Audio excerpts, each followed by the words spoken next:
kedua telapak tanganmu pada kedua lututmu. Lutut atau apa? Lutut. Lutut atau betis? Iya. Kemudian renggangkanlah jari jemarimu. Ini katup, ini renggang. Ini apa nama ini? Kalau macam ni, genggam. Bukan genggam letak di atas macam ni. Bukan macam ni. Dia macam ni. Dan di hadis tadi qabidun alaihi, genggam untuk mencengkam. Ya, apabila kamu rukuk, letakkanlah kedua telapak tanganmu pada kedua lututmu. Kemudian renggangkanlah jari jemarimu. Kemudian tenangkanlah sampai ruang rusuk belakangmu mantap di tempatnya. Ini betul-betul mantap, relax dia. Jadi panjangkan sedikit, jangan terburu-buru.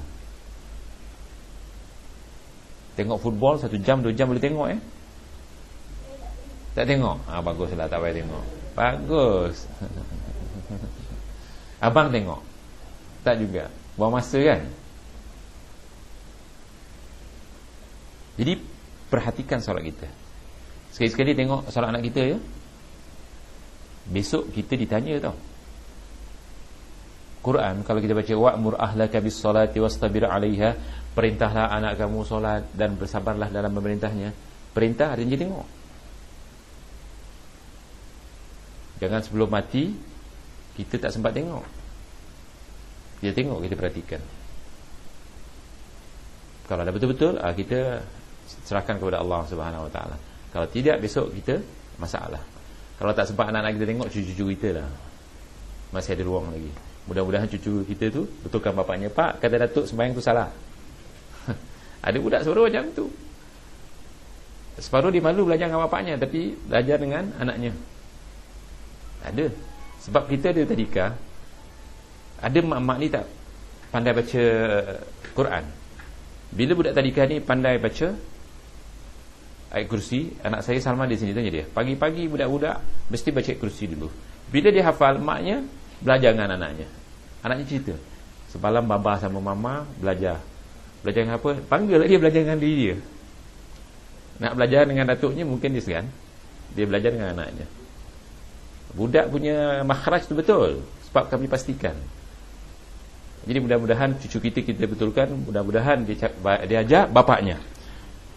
Tuan-tuan, jangan menemui Allah Subhanahu Wa Taala dalam sembahyang yang tidak diterima. Sekali lagi saya ingatkan, dalam hadis Muslim, hadis yang panjang, bila kita mati, pertama Allah lihat akidah, kedua Allah lihat solat. Kalau solat kita, na'udzubillah, tidak diterima oleh Allah Subhanahu Wa Taala, kita kena ulang. Tapi ruang untuk solat sudah tak ada lagi. Solat hanya di dunia. Sebelum menemui Allah, pastikan solat kita adalah solat yang paling sempurna.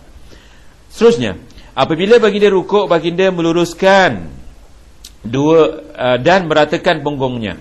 Jadi betul-betul sehingga jika air dituangkan di atas punggungnya, air tersebut tidak akan bergerak. Timbang air. Sekarang paling betul timbang pakai timbang apa? Seolah-olah pakai timbang air. Timbang paling rata adalah timbang air paling tepat. Sehingga cuba lihat di hadis yang seterusnya, halaman 12, saya baca bahasa Melayunya saja insya-Allah.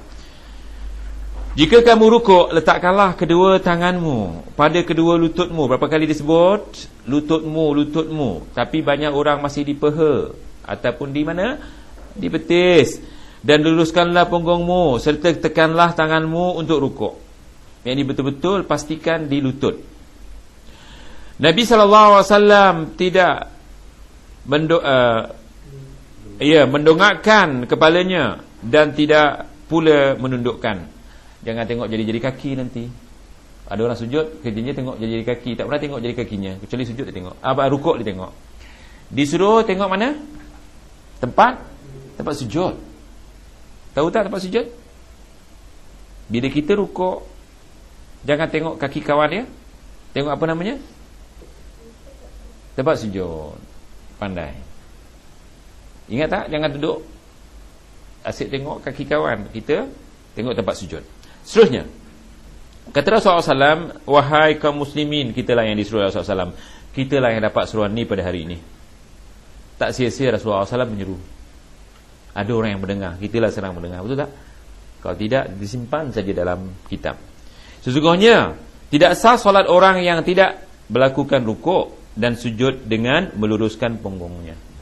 Artinya sujud dengan betul-betul sujud, rukuk dengan betul-betul rukuk. Ya, kita sudah penuhi. Bermakna besok Rasulullah SAW akan memanggil kita. Lihat di dalam hadis tentang wudu. Orang yang pertama sekali bersama Rasulullah SAW adalah orang yang sempurna wudunya dan solatnya. Di mana? Di satu wadi. Yang mana wadi ini siapa minum airnya dia tak akan haus buat selama-lamanya. Di situlah ya, Rasulullah SAW akan memanggil orang-orang yang sempurna wudunya dan sempurna solatnya. Sempurna wudunya tak sempurna solatnya pun tak jadi. Jadi dua-dua. Supaya kita menemui Rasulullah SAW, orang yang pertama, termasuk orang-orang yang pertama bersama Rasulullah SAW di syurga. Nama syurga, nama tempat ampangan tu namanya Hud. Hud. Ini dalam hadis Bukhari. Siapa tak percaya, kata Imam Tahawi, kafir dia. Imam Tahawi mengatakan, siapa tak percaya dengan Hud, buku kecil tu kita dah habiskan dulu di Muhammadiyah. Siapa tak percaya dengan Hud, maka kafir dia. Sebab Hud adalah pertemuan pertama kita dengan Nabi Muhammad SAW dan para Nabi-Nabi yang masuk syurga. Di situlah pertemuan pertama. Macam kita nak masuk Malaysia misalnya ya, kita bertemu ramai, kita udan ramai-ramai itu buka udan untuk masuk syurga misalnya. Ini tak dah masuk. Untuk dapat kemudian seperti itu, solat mesti betulkan setelah wudu. Seterusnya, untuk betulkan solat kita. Ini baru bab rukuk, tak habis-habis ya. Belum bab sujud. Solat seseorang tidak akan sempurna sebelum dia melakukan rukuk dan sujud dengan meluruskan punggungnya. Dan lihat di halaman 13. Baca bacaan doa dan zikir di dalam rukuk. Saya rasa sampai situ dulu. Dan sebahagiannya kita sambung di kuliah akan datang. Kalau boleh saya nak habiskan dengan keadaan antum semua faham. Tak mau cepat-cepat tapi tak faham. Tak apa. Mana yang keliru sebelum ni, insya-Allah selagi kita sibuk nak belajar, dia akan diampunkan oleh Allah SWT. Ada soalan? Teruskan dengan soalan. Iya. Mazhab Syafi'i betul. Kenapa? Betul, semua betul. Iya. Kenapa tak betul? Semua betul ya. Jangan risau. Ni soalan ke apa ni? Yang ditinggalkan di atas ini. Mungkin soalan. Iya, ni soalan.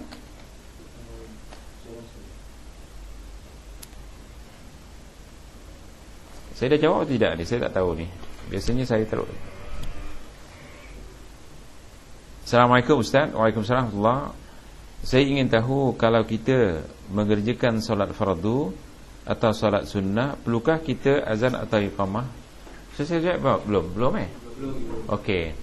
Sebenarnya azan hanya di masjid, iqamah di manapun kita berada. Tetapi kalau di tempat lapang seperti Rasulullah SAW lakukan di Muzdalifah ataupun di Arafah, boleh kita ramai-ramai kan. Tetapi kalau tempat itu boleh mengganggu orang lain, jangan. Sebab di masjid memang iya, di surau iya, ataupun di musallah iya, ya. Tetapi di rumah kalau kita pekik, takut ganggu orang sebelah. Sedangkan baca Al-Quran untuk mengganggu orang sebelah juga tidak boleh. Tapi qomat tidak perlukan pekikkan sekitar orang yang bersama kita. Iya. Qomat tak kalau nak solat? Qomat dia? Iya. Azan tidak. Bagi muslimah bersama, qomatlah di dalam hati. Kalau kita, yang kedua, kalau kita sedang solat, sekiranya ada sisa makanan di dalam mulut, apakah perlu kita lakukan? Kita buanglah, tak ada masalah. Kita keluarkan. Tidak boleh makan dalam solat. Makan dalam solat tidak dibolehkan, dikeluarkan sahaja. Apakah bacaan untuk sujud kalau kita nak lamakan sujud kita? Ulang berkali-kali. Seperti subhana rabbil a'la wa bihamdihi, nak 10 kali, 20 kali, 30 kali, tak ada masalah. Ataupun baca subuh kudus rabbul malaika wa ruh. Nanti kita bab sujud ada baca berbagai-bagai zikir waktu sujud. Hafal. Mana satu kita nak pilih. Ulang-ulang banyak kali, tak jadi masalah. Tidak spesifik 3 kali. Dulu kita belajar berapa kali? 3 kali kan? Boleh buat 10 kali? 11 kali, 12 kali boleh? Buatlah, InsyaAllah. Tapi kalau sujud yang terakhir, kalau boleh kita banyak berdoa, sebagaimana diperintahkan oleh Rasulullah SAW. Kemudian, Assalamualaikum Ustaz. Bilakah waktu terbaik untuk solat sunnah fajar? Adakah selepas atau sebelum